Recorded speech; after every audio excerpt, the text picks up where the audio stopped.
Let us begin with a very terse description. Cultural Marxism is a broad term which refers to the advocacy and application of critical theory, and more generally to the cultural, political, and academic influence of certain elements within the contemporary left. The roots of cultural Marxism are to be found in what is commonly known as the Frankfurt School. The term arose informally to describe the thinkers affiliated or merely associated with the Frankfurt Institute for Social Research at the Goethe University in Frankfurt, Germany during the interwar period. Critical of both capitalism and Soviet socialism, they sought to address the perceived shortcomings of classical Marxism in the pursuit of societal change. Their work came to be referred to as critical theory. Defining or categorizing critical theory is exceptionally difficult, for it pertains to a broad, almost disparate set of ideas, individuals, and approaches. The underlying and enduring aspect of critical theory, common to all its offshoots, nonetheless, is the creation of interdisciplinary theories that might serve as instruments of social transformation. During the 1960s, the Frankfurt School critical theory gained traction with some segments of the left-wing and leftist thought in both Europe and North America. Today, its influence is felt throughout Western academia, dominating the social sciences and humanities. Gender studies and whiteness studies being two such examples.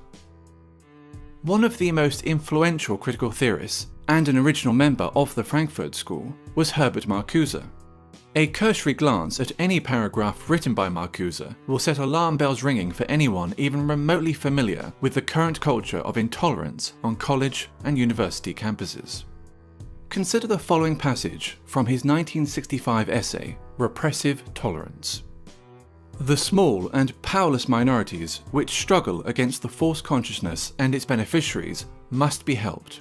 Their continued existence is more important than the preservation of abused rights and liberties, which grant constitutional powers to those who oppress these minorities. Social justice, feminism, neo-progressivism, and post-colonialism, to name but a few, are all movements inspired by or born out of critical theory, and thus all come under the umbrella of cultural Marxism.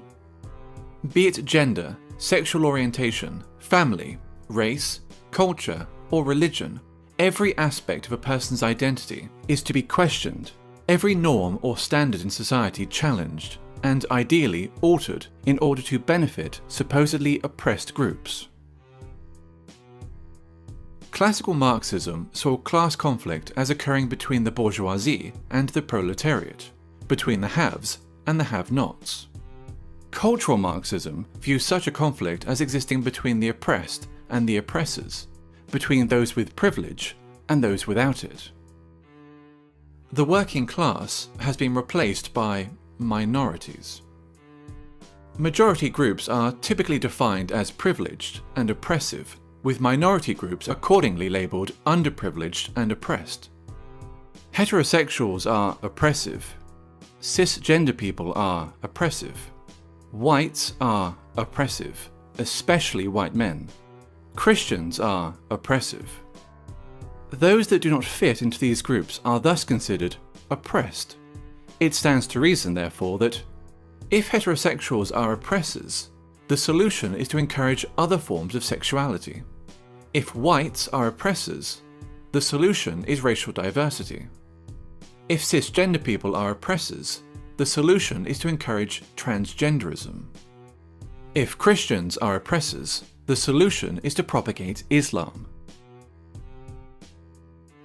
Theodor Adorno, another original member of the Frankfurt School, wrote a book entitled The Authoritarian Personality, in which he defines parenthood, pride in one's family, Christianity, adherence to traditional gender roles and attitudes towards sex, and the love of one's own country as pathological phenomena.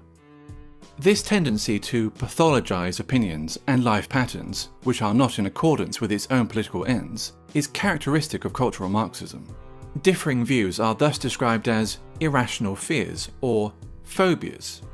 For example, a person who feels uncomfortable living as a minority in an area dominated by Muslim migrants may be decried as an Islamophobe, since wishing to live amongst those culturally and ethnically similar to oneself is considered sick and phobic.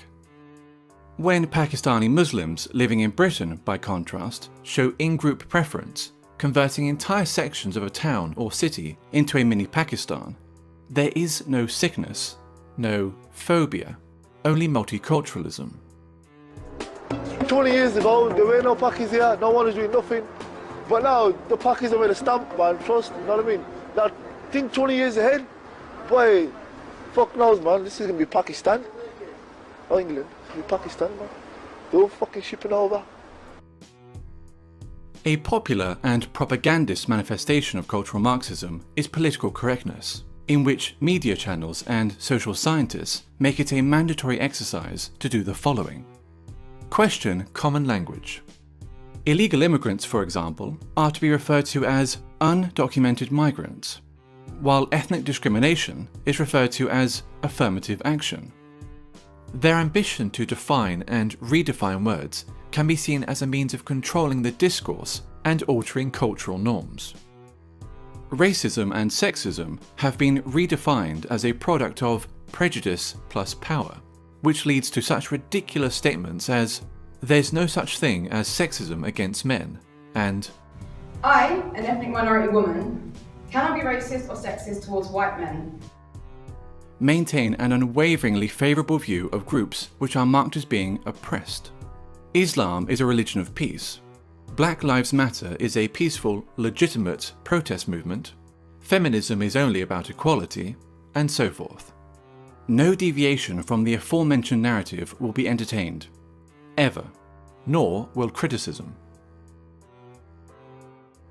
While communism, as Marx envisioned it, offered the resolution of class conflict in a utopian social system, all that cultural Marxism offers is a desolate form of eternal warfare between ever more narrowly defined groups of offended minorities. The only meaningful consequence that its wide application could possibly ever have is the marginalization of traditional European culture.